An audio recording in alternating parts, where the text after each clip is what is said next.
एक बहू ने अपने ही ससुर को दी ऐसी दर्दनाक मौत।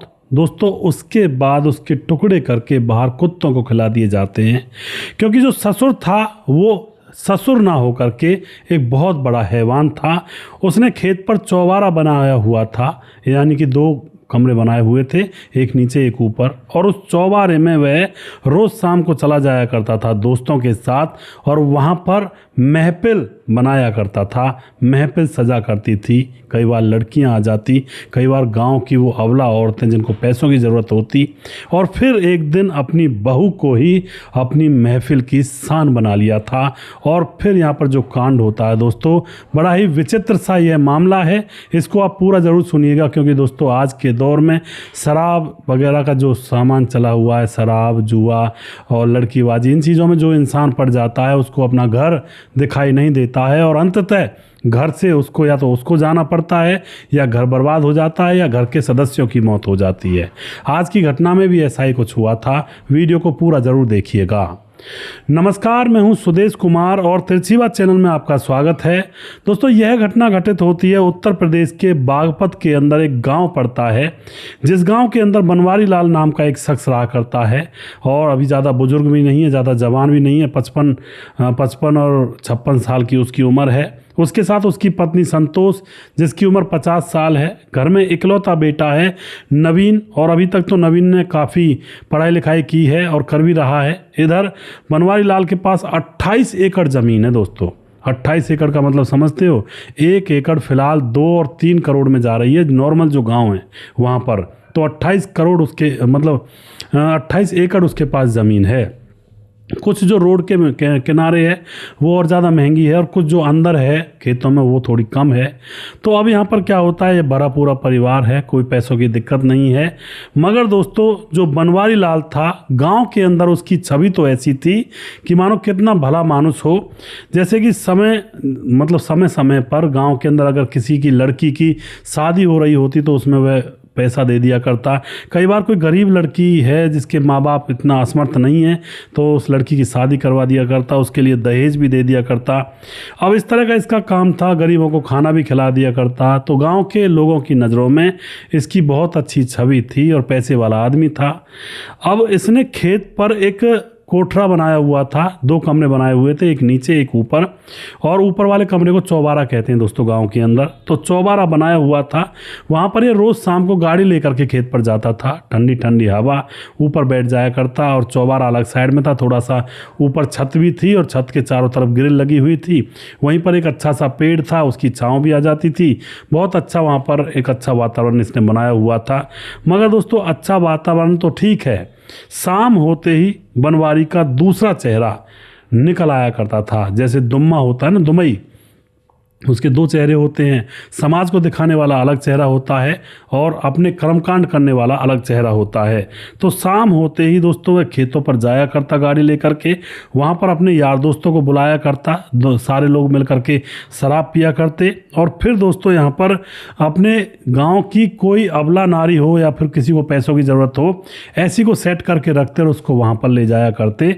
और तकरीबन रात को 12 और 1-2 बजे तक ये प्रोग्राम चलता, और उसके बाद वह घर पर आया करता है। इस तरह का यहाँ पर मामला चल रहा था। अब एक गांव की ही महिला जो कि इनके घर पर जाती है, घर जाकर, उसका नाम था, जो महिला होती है वह इसके घर पर जाती है, और उसका नाम था मुस्कान चाची। जाकर के पूछती है कि बेटा, जो लड़का था नवीन, उससे पूछती है बेटा तेरा पापा कहाँ है। नवीन कहता है मेरा पापा खेतों पर है चाची, तुम्हें क्या काम था। तो चाची चुपचाप पूछ करके अपने घर चली जाती है, क्योंकि उसकी बेटी की शादी थी 3 दिन के बाद। अब पता नहीं किस लिए आई थी। दोस्तों, एक बात और बताना भूल गया, नवीन जो इसका लड़का था उसकी शादी इसने करवा दी थी। नवीन इकलौता लड़का था, काफ़ी अच्छी तरह से शादी हुई थी, और जिस लड़की से नवीन की शादी हुई थी उसका नाम होता है सरला। नवीन की शादी को हुए तकरीबन 6 महीने गुजर चुके थे, और काफ़ी देन दहेज लेकर आई थी, क्योंकि सरला भी अमीर घराने की लड़की थी। तो अब जो नवीन की पत्नी होती, यानी कि इस बनवारी लाल जो किसान होता है, इसके बेटे नवीन की पत्नी भी है घर के अंदर, नवीन भी है, और इनकी माँ भी है, संतोष भी। 4 लोग परिवार के अंदर हैं। अब उस रात जब संतोष चाची जो पड़ोस किए हुए इसके पिता के बारे में नवीन को पूछती है, तो नवीन कहता है पापा तो खेतों पर है आंटी, आपको क्या काम है। तो चाची जो होती है संतोष चुपचाप वापस चली जाती है और उसके बाद संतोष अब सीधा इनके खेतों की तरफ चली जाती है। वहाँ जाने के बाद बनवारी लाल के चौबारे के दरवाजे को खटखटाती है और आज चौबारे में वह अकेला था, शराब वगैरह पी रहा था। आज उसका दोस्त कहीं बाहर गया हुआ था जिसको वह ज़्यादातर अपने पास बुलाया करता था। तो जैसे ही वह दरवाज़ा खोलता है तो सामने देखता है कि अरे मुस्कान, तुम यहाँ पर क्या कर रही हो। तो मुस्कान अब उसके सामने हाथ जोड़ने लगती है और कहती है कि बनवारी लाल जी, मेरी बेटी की शादी है 3 दिन बाद, मेरे पास 3 लाख रुपए का इंतज़ाम नहीं हो पा रहा है और अभी काम अधूरा है मेरा, 3 लाख रुपए चाहिए मुझे बेटी की शादी के लिए, तुम्हारा बहुत बहुत एहसान होगा। अब जो बनवारी लाल होता है पहले तो इस मुस्कान की तरफ देखता है, काफ़ी देर तक सोचने के बाद वह एकदम से कहता है कि हाँ हाँ मिल जाएंगे तुम्हें, 3 लाख रुपए मैं दे दूंगा, और लेकिन तुम्हें मेरी एक शर्त माननी होगी। अब वह जो चाची होती है मुस्कान, वह कहती है कि क्या शर्त माननी होगी। वह कहता है कि तुम्हारी बेटी जवान हो गई है तभी तो तुम शादी कर रही हो, तुम्हारी बेटी मुझे 4-5 घंटे के लिए यहाँ पर चाहिए आज रात, और मैं तुम्हें आधे पैसे अभी दे रहा हूँ और कुछ पैसे जो मेरे पास पड़े हैं 10-20 हज़ार रुपये, और बाकी के पैसे तुम्हें कल बैंक से निकाल कर दे दूँगा। अब तो यहाँ पर जो मुस्कान होती है वह इधर उधर मतलब टहलने लगती है कि क्या करूँ कैसे करूँ, शादी तो लड़की की करनी है। फिर वह कहता है बनवारी लाल, अरे कुछ नहीं होगा, किसी को क्या पता चलेगा रात के अंधेरे में, और फिर तुम्हारी बेटी की आराम से धूमधाम से शादी हो जाएगी। कहते हैं रात गई सो बात गई, किसी को क्या पता लगेगा। अब तो इसी तरह से जो बनवारी लाल होता है मुस्कान को अपनी बातों में बहला फुसला लेता है, और बातों में फंसने के बाद मुस्कान कहती है ठीक है, लेकिन मेरे पति को पता ना लग जाए और किसी और को पता ना लग जाए गांव में, क्योंकि यहाँ पर दोस्तों बनवारी लाल ने कहा था कि अगर तुम अपनी बेटी को यहाँ पर लेकर आती हो तो मैं 1.5 लाख रुपए तो माफ़ी कर दूंगा, बस तुम मुझे 1.5 लाख रुपए दे देना बाद में। अब तो ये बहुत बड़ा ऑफर था भाई, गरीब लोगों के लिए 1.5 लाख रुपए बहुत बड़ी बात होती है। तो अब जो वह चाची होती है वो कहती है कि ठीक है, किसी से कहना मत, मेरे पति से भी मत कहना, अगर किसी को पता लग गया तो बस सारा मामला बिगड़ जाएगा। अब यह कहता बनवारी लाल, अरे मैं क्यों कहूँगा, मेरी भी तो बदनामी होगी ना। तो उसके बाद दोस्तों वह वापस जाती है और जा कर के वह 1 घंटे के अंदर अंदर अपनी बेटी को मना करके अब खेतों पर ले आती है कि बेटी चल, और फिर ला करके अपनी बेटी को इस बनवारी लाल के हवाले कर देती है। और बनवारी लाल लड़की को देख करके उसका रोम रोम प्रफुल्लित हो जाता है और उसको वह अंदर कमरे में ले जाता है और मुस्कान से कहता है कि नीचे बैठ जाओ, चारपाई पड़ी हुई है। तो नीचे वाले कमरे में चारपाई पड़ी हुई थी, वहाँ पर मुस्कान लेट जाती है, इंतज़ार करती है कि 3-4 घंटे कब होंगे। अब दोस्तों 12 बज जाते हैं। 1 घंटा तक तो इस बनवारी लाल ने सिर्फ शराब पी थी, और शराब पीने के बाद अब वह अपना जो भी उसकी वासना है उसको पूरा करने लगता है उस लड़की के साथ। तभी यहाँ पर रात को 12 बजे जो इस बनवारी लाल की पत्नी संतोष होती है उसके पेट में बहुत जोरों का दर्द उठता है, और वह अपने बेटे नवीन से कहती है बेटा मुझे हॉस्पिटल ले चल, और यहाँ पर दर्द बंद नहीं होगा। अब नवीन एकदम से बैठा होता है, नवीन कहता है माँ गाड़ी तो पापा लेकर गए अभी आए नहीं हैं, और बाइक से मैं तुम्हें कैसे लेकर चलूँ। तो माँ कहती है बेटा अपने पापा से कह दे, वो भी आ जाएगा और अपनी गाड़ी भी ले आएगा। तो संतोष का बेटा नवीन बाइक लेकर के खेतों पर चला जाता है, और खेतों पर जैसे वह जाता है तो वहाँ पर उस कोठरे के पास अपनी बाइक को जैसे रोकता है तो वहाँ पर जो चाची थी जिसका नाम होता है यहाँ पर मुस्कान, वह वहाँ पर बैठी हुई थी। अब चाची मुस्कान को देख करके यह लड़का नवीन एकदम से हैरान रह जाता है कि चाची आप यहाँ पर क्या कर रही हो। चाची को पसीने आ जाते हैं कि ये क्या हो गया, पता लग गया ये, तो वह बेचारी कांपने लगती है। लेकिन उसकी परेशानी देख करके जो लड़का नवीन होता है वह कुछ बातों को समझ जाता है और सीढ़ियों से होता हुआ ऊपर जाता है और जा कर के अपने पिता का दरवाज़ा खटखटाने लगता है। तो वह दरवाज़ा काफ़ी देर में खोलता है, अपनी धोती वगैरह लुंगी वगैरह को बांध करके वह दरवाज़ा खोलता है। वह तो यही समझ रहा था कि संतोष जो चाची है वो आ गई है कि जल्दी करो घर जाना है। तो एकदम से इसका पिता दरवाज़ा खोल देता है तो सामने अपने बेटे को देखता है, और जैसे ही बेटे को देखता है तो उसका तो सिर्फ खून का पानी बन जाता है कि आज तो मेरा मामला खुल गया। लेकिन जो बेटा होता है सारी चीज़ें समझ जाता है। अंदर लड़की पड़ी हुई थी निर्वस्त्र, उसको भी देख लेता है कि ये लड़की कौन है। लेकिन दोस्तों वह अपने पिता से कुछ नहीं कहता है, वह कहता है कि मम्मी बहुत बीमार है, गाड़ी की चाबी दे दो। अब वह थोड़ा लहजा बदल जाता है उसका, थोड़ा जैसे कोई गलती देख लेते हैं। तो अब जैसे वह पूछता है बनवारी लाल कि क्या हुआ तुम्हारी मम्मी को, वह कहता है मम्मी को बहुत ज़्यादा दर्द है पेट में और छाती में।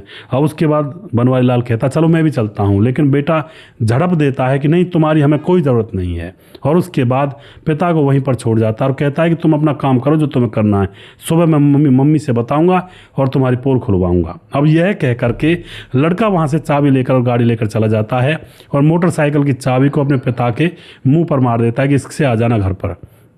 घर जा कर के अपनी पत्नी से कहता है नवीन की तुम यहीं पर रहना और मैं माँ को लेकर जा रहा हूँ, कोई दिक्कत होगी तो मैं फ़ोन कर दूंगा और फिर पैसे वैसे की ज़रूरत होगी तो तुम यहाँ से भिजवा देना। और उसके बाद वह बेटा जो संतोष अपनी माँ को लेकर के हॉस्पिटल की ओर निकल जाता है। लेकिन दोस्तों गाड़ी को वह स्पीड में चला रहे थे और एकदम से गाड़ी रोड से थोड़ी नीचे उतर करके पेड़ से टकरा जाती है और दोनों माँ बेटों की मौत वहीं पर ऑन द स्पॉट हो जाती है। उसी वक्त वहीं पर एक फैक्ट्री थी, फैक्ट्री में शिफ्ट चालू होती कि रात को 12:30 बजे 1 बजे शिफ्ट खत्म हुई थी मजदूरों की। वह देखते हैं कि गाड़ी एकदम से टकराई है, तो गाड़ी में 2 माँ बेटे मृत पड़े हुए थे। तो वह एकदम से पुलिस के पास फ़ोन करते हैं, पुलिस आती है, उनको हॉस्पिटल ले जाती है, लेकिन हॉस्पिटल में तो वह मर चुके थे। इधर संतोष को भी पता चलता है तो यह भी दौड़ कर भागता है, रिश्तेदार भी आते हैं, सभी लोग इधर उधर से इकट्ठे होते हैं कि यह तो बहुत बुरा हुआ।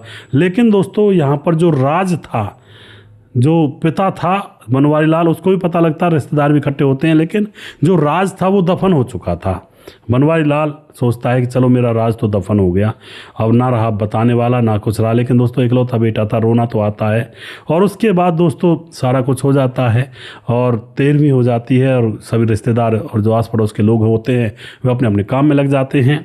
अब जो बनवारी लाल है अब तो और ज़्यादा शराब पीने लगा था कि अब तो पत्नी भी नहीं रही, बेटा भी नहीं रहा, घर में रहा ही नहीं कुछ, बस बहू रह जाती है सरला, जिसकी 6 महीने पहले शादी हुई है। 6 महीने पहले ही वो इस घर के अंदर आई थी। जो अब ससुर होता है बनवारी लाल, इसके पास प्रॉपर्टी काफ़ी होती है, तो कहीं ना कहीं बहू को भी या उसके मायके वालों को भी लालच ही था कि तू वहीं पर रुकी रहना, अब इसका कोई और तो है नहीं, वो सारी प्रॉपर्टी तेरे नाम आ जाएगी और शादी वादी की देखी जाएगी, बाद में करेंगे या जो भी कुछ होगा, अभी तू वहीं पर रहे। दोस्तों ये प्रॉपर्टी का लालच होता है। अगर बनवारी लाल पर 28 एकड़ ज़मीन ना होती तो वह जो बहू थी ना घर में थी, वो दूसरे दिन अपने घर चली जाती कि अब क्या करूँगी यहाँ पर। लेकिन अभी बहू वहीं पर रुकी हुई थी, अपने ससुर को खाना बना कर दे रही थी, लेकिन उसको क्या पता था उसका रुकना कितना डेंजरस हो सकता है। अब यहाँ पर क्या होता है, बनवारी लाल और ज़्यादा शराब पीने लगता है, अपने खेत वाले चौबारे पर ही ज़्यादातर रात को 2-2 बजे तक गुजार देता है। यार दोस्तों को बुलाता, गाँव की कई ऐसी विधवा महिलाएँ होती जिनको बुला लिया करता पैसे दे करके।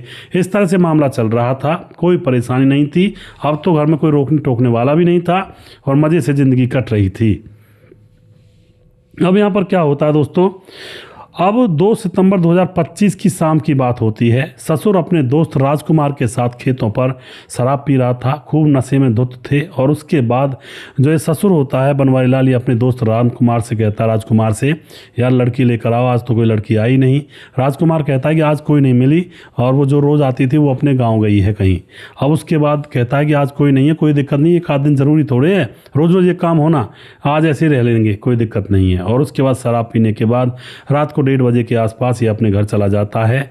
शराब पी करके, शराब के नशे में धुत था और जाते ही रास्ते में बात कर रहे थे दोनों, यार लड़की तो चाहिए थी, आज बहुत मन कर रहा था। और उसके बाद ये दोनों चले जाते हैं अपने अपने घर।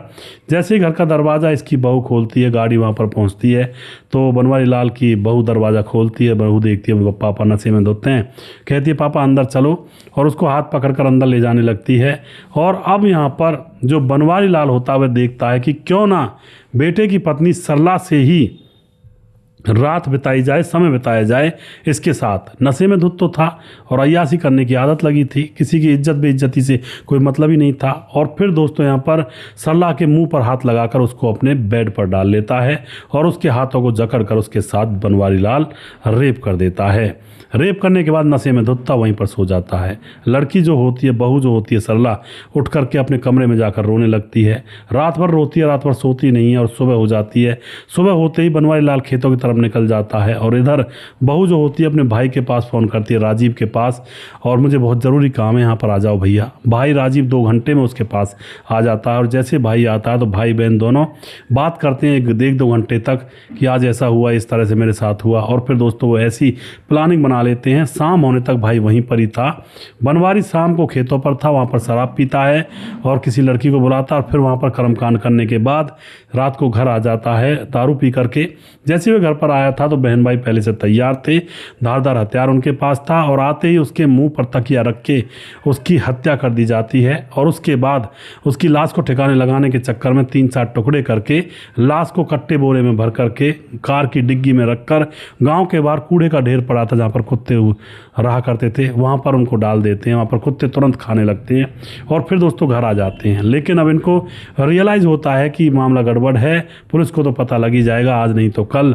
फिर ये दोनों बहन भाई सोचते हैं कि चलो पुलिस थाने चलते हैं।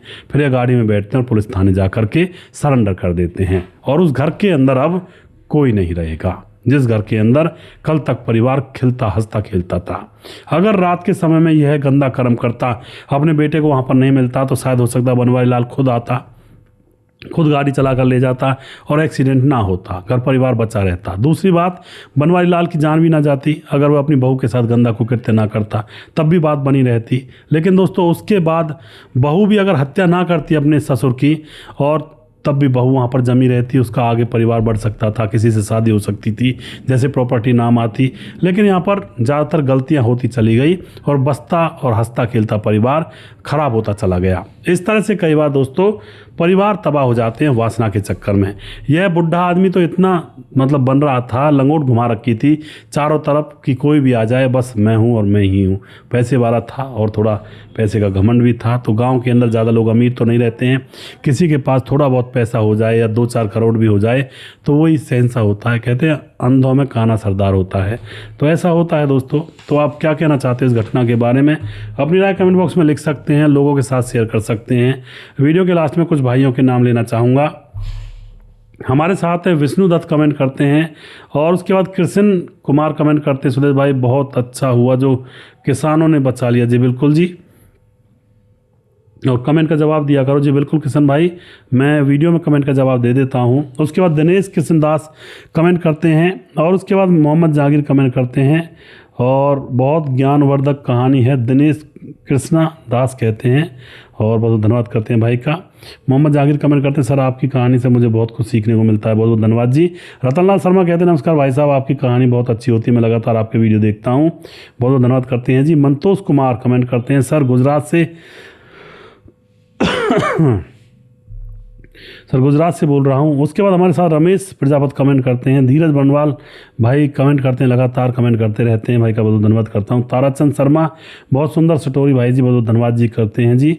बाल गोविंद पाल कमेंट करते हैं, सर मेरा नाम कभी नहीं लेते हो, मेरा नाम है बाल गोविंद पाल मुंबई से, बहुत बहुत धन्यवाद करते हैं जी बाल गोविंद पाल जी आपका। और उसके बाद बंसराज गौतम कमेंट करते हैं, नमस्कार सर कहानी अच्छी लगी, बहुत बहुत धन्यवाद जी। और उसके बाद हमारे साथ सुशील कनौजिया कमेंट करते हैं, रतनलाल शर्मा कमेंट करते हैं, मैं आपका वीडियो परमानेंट देखता हूँ भाई साहब जी, बहुत बहुत धन्यवाद करते हैं रतनलाल भाई। मुकेश कुमार यूपी 83 से, समाधान पाटिल जलगांव महाराज से कमेंट करते हैं, भाई साहब तुम दोनों भाइयों ने लोगों को जागरूक किया है, बहुत अच्छा काम कर रहे हो। और समाधान पाटिल जलगांव महाराज से कमेंट करते हैं, बहुत बहुत धन्यवाद करते हैं समाधान भाई। और रजत सैनी कमेंट करते हैं, अमित पटेल बिहार बेलवा मोतिहारी जिला से कमेंट करते हैं, कहते हैं सुदेश भाई एक शादी में चला गया था और 4-5 तारीख को 2-3 वीडियो मिस हो गए हैं आपके। अमित पटेल बिहार बेलवा मोतिहारी जिला से। अमित भाई कोई दिक्कत नहीं है, आप देख लीजिएगा, और शादी बहुत ज़रूरी है, किसी की में जाना निमंत्रण पर। और उसके बाद उदय नारायण कमेंट करते हैं। उसके बाद हमारे साथ बाल गोविंद पाल दोबारा से। मुनमुन श्रीवास्तव जी कमेंट करते हैं, अभी महिला को रात में नहीं निकलना चाहिए, बहुत बुरा समय चला हुआ है। जी बिल्कुल जी। जिला गोपालगंज बिहार 28 वार्ड नंबर 23 से हैं।